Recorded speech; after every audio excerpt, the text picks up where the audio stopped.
Pe drumuri de munte cu trabantul, uitați ce peisaje sadice. În față nenea Țecănel, cu afumătoarea lui, după cum scrie și numărul. Deci dacă nu ne va mai găsi, pe aici am fost. Hai, nene Alin, hai, nene Alin, hai, nene Alin. Dar poți să lași fără brisc. Așa, să vadă lumea. Uite-te că-i poți. Văd, mă, că-i pot, oh. Bine.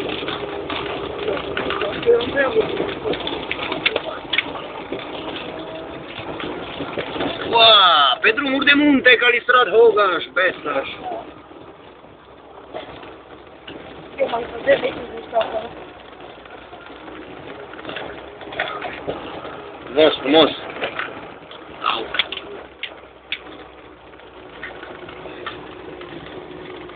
În dreapta hăul. În stânga stânca. Și în spate.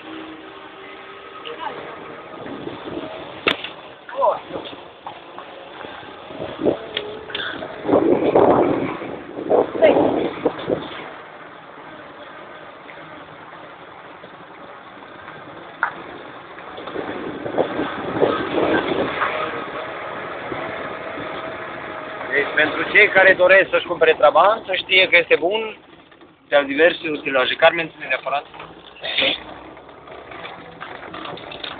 Poți să-l opresc.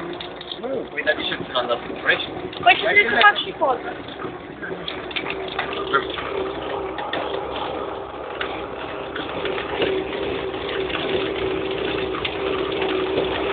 Oh, foarte mult.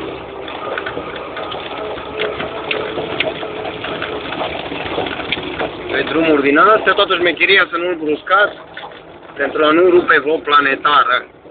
Ușurel, așa, fără stres. Că urcă trebuie să...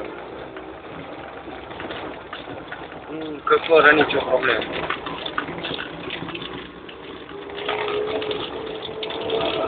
Ne-l faci puțin de...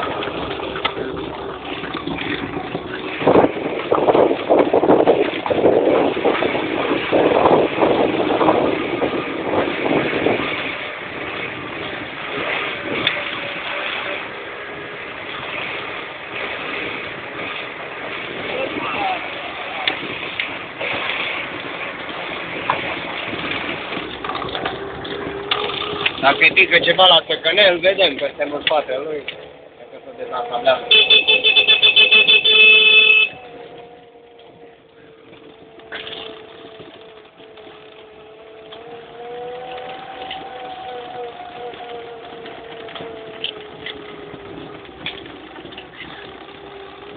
Da. Ce? Păi,